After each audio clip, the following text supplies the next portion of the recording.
this particular judgment, 2021 judgment also clarified that ad hoc appointments cannot be the substitute for regular appointment.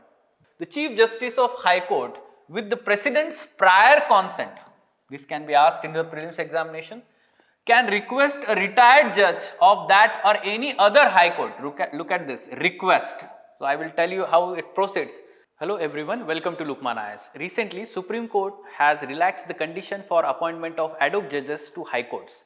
This was in news recently, and that's why we are covering how ad hoc judges are appointed, what were the provisions or the conditions for appointment that Supreme Court had put in Lok Prahari case 2021, and the constitutional provisions related to appointment of the judges and how they are appointed. Okay, so first of all, what did Supreme Court say in this particular case? Yes, let's try to understand this thing. It relaxed the condition that ad hoc judges can be appointed to state high courts only if their judicial vacancies cross 20% of the sanctioned strength. Now, this was the condition put in by the Supreme Court itself in 2021 case, that is Lok Prahari versus Union of India case. In that case, several conditions were put in, and one condition was 20% of the sanctioned strength. When judicial vacancy let's say is crossing that, now it has been relaxed. That means other conditions are put in place already and they will continue. We will see what are these conditions also. Okay, Lok Prahari versus Union of India 2021 case. Now, along with that, Supreme Court has passed this particular order by keeping in mind the increased pendency of cases in High Court. Okay, now here you can use this fact in mains examination. High courts have over 60 lakh cases pending, of which nearly 20 lakh are criminal appeals.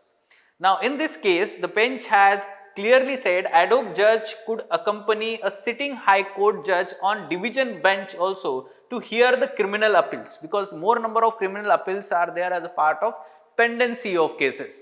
Now, one more thing that it has highlighted is number of ad hoc judges must not exceed 10% of the sanctioned judicial strength of the High Court.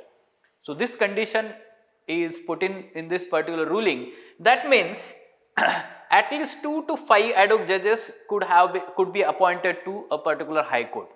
So these are the let's say highlights of present ruling. Now let's try to understand what did Supreme Court say in this Lok Prahari case 2021. So Supreme Court had invoked at that time Article 22A that provides for appointment of retired judges as ad hoc judges in High Court. Now the Chief Justice of High Court may exercise this discretion of appointing the ad hoc judges if, what are the conditions put in? Vacancies exceed 20% of section strength. This is what at present is relaxed, the condition. Then second condition, cases in the category have been pending for over 5 years.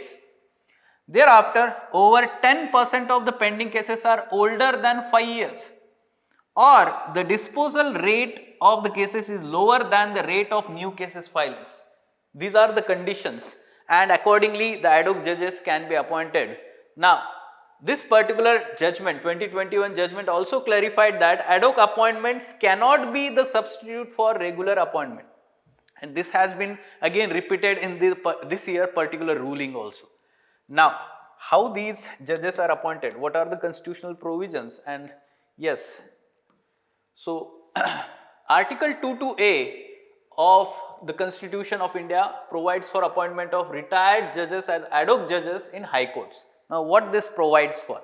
The Chief Justice of High Court, with the President's prior consent, this can be asked in the prelims examination, can request a retired judge of that or any other High Court. Look at this, request. So I will tell you how it proceeds. To serve as a judge in that state's High Court. Such judges will have the same jurisdiction, powers and privileges as regular judges, but will not be considered as permanent judges. Then the appointment is generally for 2 to 3 years of tenure, okay, generally. Then emolument and allowances, they are similar to the regular judges or permanent judges, and they are, we can say that, charged upon the Consolidated Fund of India. So of course it provides some kind of security, or we can say that independence of judiciary.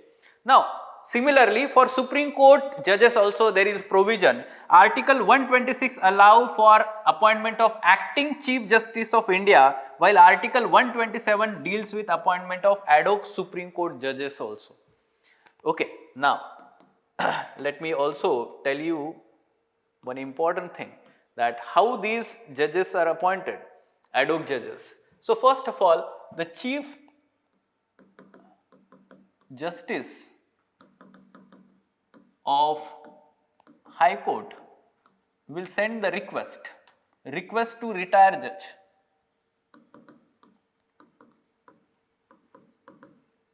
And now if the particular retired judge agree to that request to be appointed as ad hoc judge, then that name is basically proposed by the, or it goes to Chief Minister for consideration.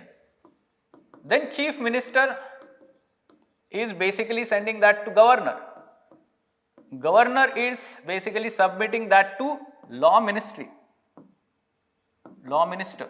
Law Minister is basically referring these names for the recommendation of CJI, their advice, CJI advice.